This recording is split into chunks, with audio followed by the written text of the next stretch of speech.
Hi there, welcome back to the CISSP Twister of the Day number 130. And I hope you are enjoying this particular entire series for CISSP exam preparation. And as you know, I have been training for the last 7 years for CISSP. I have trained over 3,000 professionals with hundreds and more of that, people who already got certified. I am also one of the highest endorser for CISSP as well. And this particular twister of the day, I have taken up from the CISSP objective number 1.6. Let's go through this particular question. Feel free to pause this particular video for a minute, and I will be back in next 10 seconds.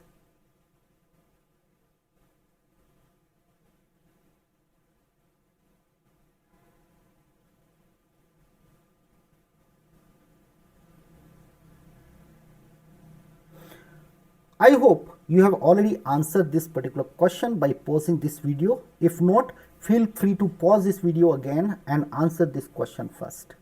And let me go through and explain you this particular answer, and you can also align yourself with the real CISSP exam requirements. Okay. As the information security officer, now anytime they are asking you to be the information security officer or maybe a CISO, anything on the higher level, right? That means it is going to be more of the time a management questions. And you can think of like most of the questions are scenario based. They are just not academic exams. They are not testing your knowledge on that. They are testing your approach. How do you apply a particular security concept at work, right? So let's go through this particular question. As the information security officer, you are tasked with updating the organization security policies and procedures.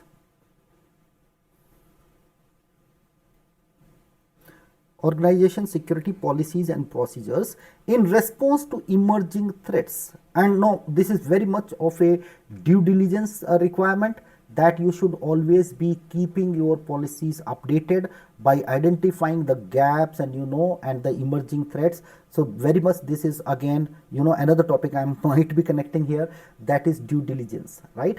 What would be your best course of action in this particular case?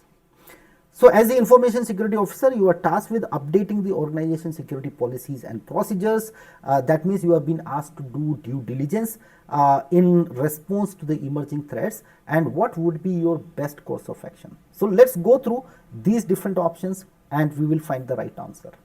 Relying on updated policies and procedures to maintain continuity and avoid disruption, which is great. You need to rely on the existing policies, but also this does not mean that the policies which you already have cannot get deprecated, or over a period of time the threat landscape keep changing, and according to that your policies and procedures also need to get updated to address all of those challenges. So just relying on the older policies may not be a great choice, right? In this particular case, at least yearly once you should go ahead and update your policies, review and update your policies. So with that justification, we are ruling out this particular thing because we need to find the best course of action.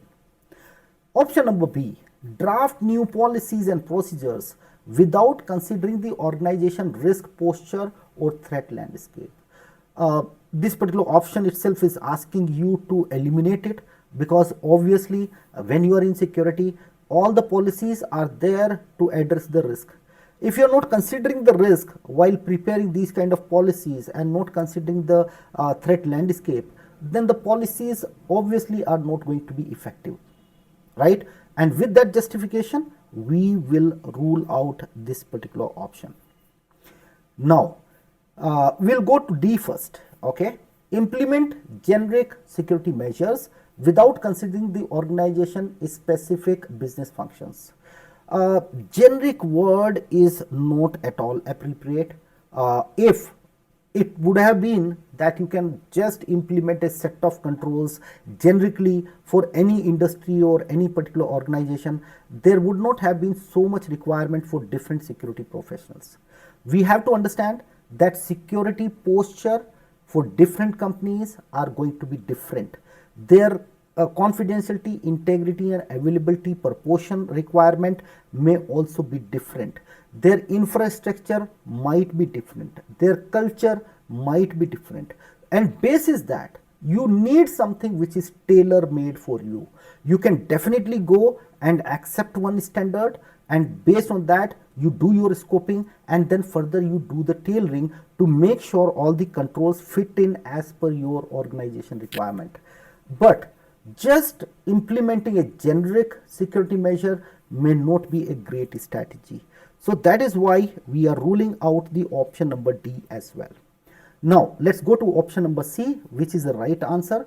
Conduct risk assessment and update policies and procedures based on identify risk and threat intelligence. Definitely this is going to be the answer, because all the policies, whenever you draft a particular policy, right, you have to first do the risk assessment, see what all the kind of challenges you have, what are your top risk, and based on that you actually prepare your policy to address all those kind of risk. So more of a management question. As I told you, anytime you find information security officer or a CISO, that means it is asking you to have a management action there. Okay, and that's how, you know, this is one way to identify these management questions and answer these kind of questions. I hope you like this particular video. If you like the explanation, the video, do consider visiting www.cybernous.com and get enrolled into this entire program, where we thoroughly go through all the CISSP concepts along with a lot of exam practice. My weekend sessions are purely for exam practice. So I make you prepared for the CISSP exam. So when you go to the exam, you don't feel like this is something very, you know, alien to me. So that kind of feeling will go away, right? With that said, thank you very much for joining me today. Do not forget to subscribe to this particular channel, and you know, forward to those who are preparing for CISSP. With that said, Jai Hind, and I am going to see you in the another video.